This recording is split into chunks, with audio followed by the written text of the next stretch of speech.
तुम मिले तो पता मिला से जब ठेस कोई लग जाती है।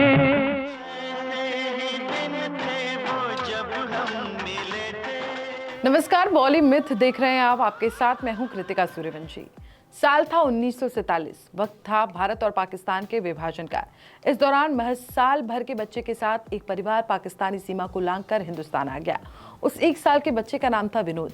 जी हाँ, वही विनोद जिसने आगे चलकर बॉलीवुड में सिक्का चमकाया। विनोद खन्ना का जन्म 6 अक्टूबर 1946 को पाकिस्तान के पेशावर में हुआ था। साल 1947 में भारत पाकिस्तान के बंटवारे के दौरान पेशावर से निकलकर विनोद का परिवार मायानगरी मुंबई आ गया। लेकिन कुछ समय बाद उनका परिवार मुंबई से दिल्ली चला गया, जहां के दिल्ली पब्लिक स्कूल से विनोद की पढ़ाई शुरू हुई और यहीं के एक टीचर ने विनोद खन्ना का परिचय एक्टिंग से कराया और यहाँ से शुरू हुई विनोद की एक्टिंग जर्नी सिल्वर स्क्रीन तक जो जारी रही। छोकरी के गहने जेवर दे दो, हम चले जाएंगे। तुम अपनी मीटिंग कर लो, हम जा रहे हैं। बॉलीवुड में विनोद खन्ना की एंट्री ऐसे नायक के तौर पर हुई जिसकी पहचान उसकी कद काठी, उसके रूप रंग और मोहक मुस्कान की बदौलत बनी। इस दौर में दिलकश अदाओं के सबसे बड़े हीरो राजेश खन्ना बनकर उभरे थे। धर्मेंद्र हीमैन थे तो वहीं शशि कपूर उस दौर के सबसे खूबसूरत हीरो। लेकिन विनोद खन्ना की खूबसूरती के साथ उनका अंदाज बॉलीवुड को रास आ गया। 1968 में उनकी पहली फिल्म मन का मीत आई, जिसके बाद उनके आगे पीछे निर्माताओं की लाइन लग गई। इस बात का अंदाजा इस बात से लगा सकते हैं कि एक हफ्ते में ही विनोद खन्ना ने 15 फिल्में साइन कर ली थी।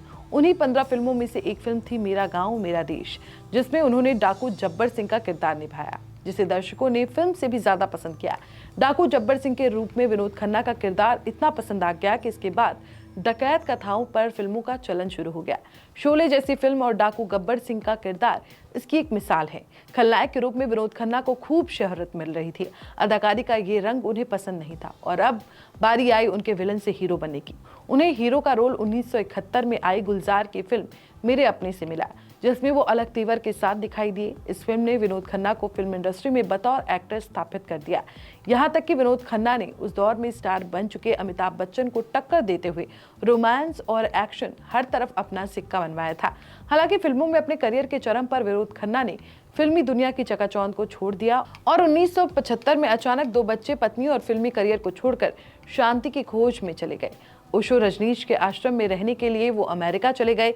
विनोद खन्ना के इस फैसले ने उस वक्त हर किसी को हैरान कर दिया था। इसके बाद विनोद पर कई बार इल्जाम लगाए गए, लेकिन उन पर इन इल्जामों का कोई असर नहीं पड़ा।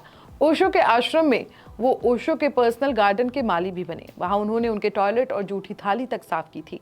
विनोद वहां तकरीबन 4 साल तक रहे और अमेरिका द्वारा ओशो आश्रम बंद करने के बाद इंडिया आ गए और एक बार फिर फिल्म इंडस्ट्री की ओर रुख किया। इस समय कमजोर आर्थिक हालात और पत्नी से तलाक की वजह से विनोद हर तरह से टूट गए थे।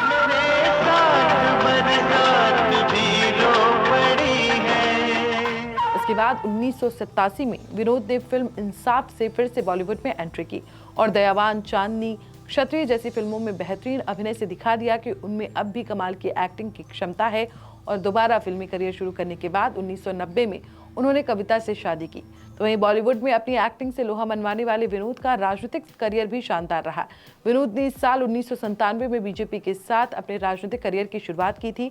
वो साल 1998 में पंजाब की गुरदासपुर सीट से पहली बार सांसद चुने गए।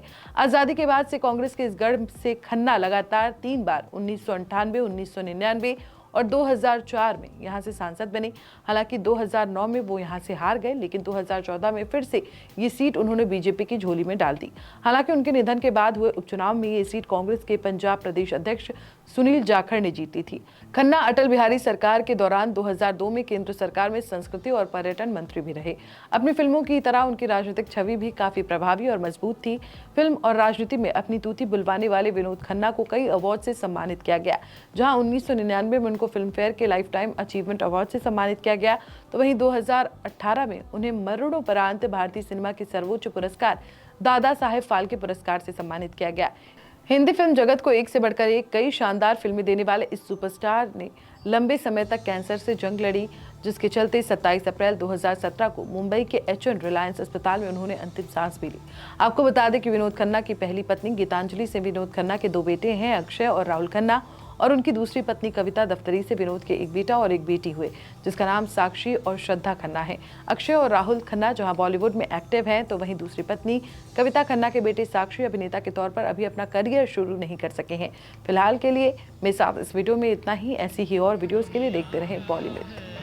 जीवन क्या है, सुख दुख का है एक संगम।